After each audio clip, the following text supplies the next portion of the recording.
Global initiatives like the 2030 Agenda for Sustainable Development find their true impact when they are translated into action at the grassroots by local actors. As Ban Ki-moon wrote, "If we are to succeed, the new agenda cannot remain the exclusive domain of institutions and governments. It must be embraced by people." This process of localizing global plans has been a focus of the worldwide Baha'i community in recent years.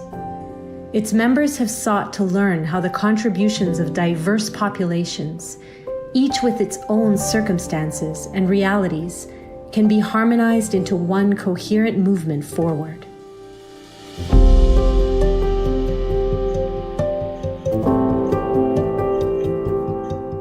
So if we want to think about an irrepressible movement, I guess an example is how the human body grows. How that growth takes place, how different cells in the body learns its own responsibility and then applies it for the continued health of the body. The same way, in the community, every individual, every member of the community, every institution has to learn what are those responsibilities and role each one has to play, and contributing to that vision for a healthy body, a healthy community, and advancing civilization. And where we see this happening, there is complete joy in the community. There is complete joy of the people as well.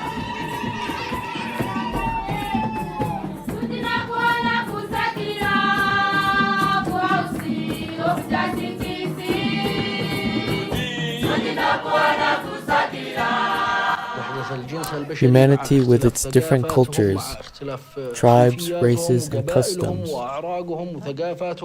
requires principles that can unite all. We still have racism around, black against whites, but even different nationalities.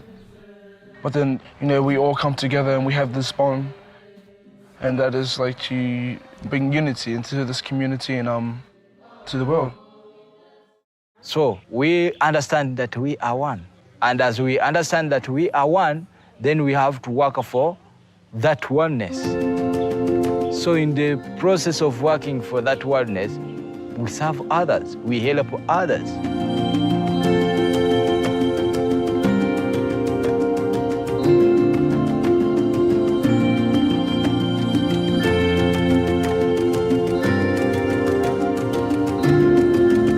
The community is always concerned about the development of spiritual and material aspects. If anyone's willing to start any project, we have to discuss together what are the benefits of such projects in both aspects, both spiritual and material.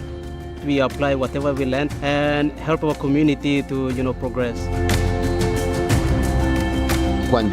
When a group rises and starts making some changes in their behavior, in the way they interact with each other, in how they speak, in how they serve others, in their aspirations and in their purpose of life, you suddenly see the culture of that community begin to change. When the population starts to see how it can take charge of itself, can develop itself spiritually, socially, and intellectually, we will reach a true understanding of community development.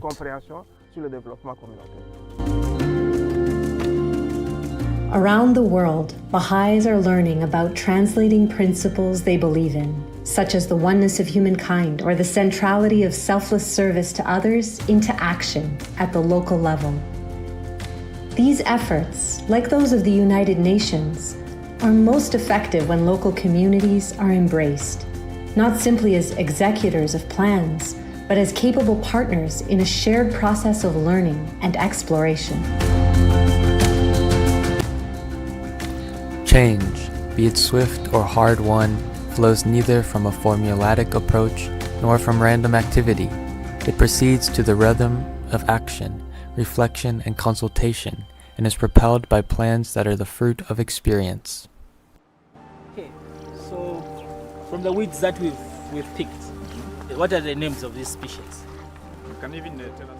The farmers donate their local seed and we plant them here and we start with the local community so that there's no over-dependence on certified seeds. So these people are seeing here, the promoters in agriculture. So for us, we believe in theory and practice. There's various types of socioeconomic development efforts, from very simple, small scale, all the way up to more complex and sophisticated activities.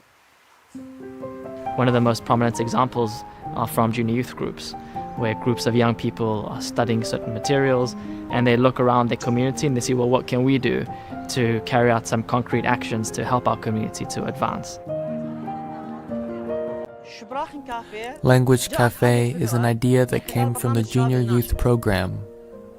Considering that the junior youth from ages 11 to 15 are enrolled in school and have quickly learned the local language, they are able to serve their elders. And the people who have difficulty learning the language, both women and men share the same responsibility for the progress of society. And the results we are achieving belong to all of us, not only to our village, but to the whole world and all nations.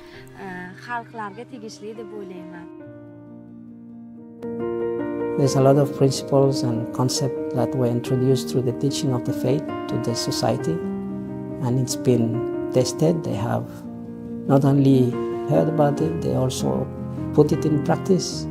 They have seen the impact of it, they love it, and now they are really engaged. One of the nature of human beings is to be together, to learn together and strive for excellence together. It is possible for a society to take charge of its future.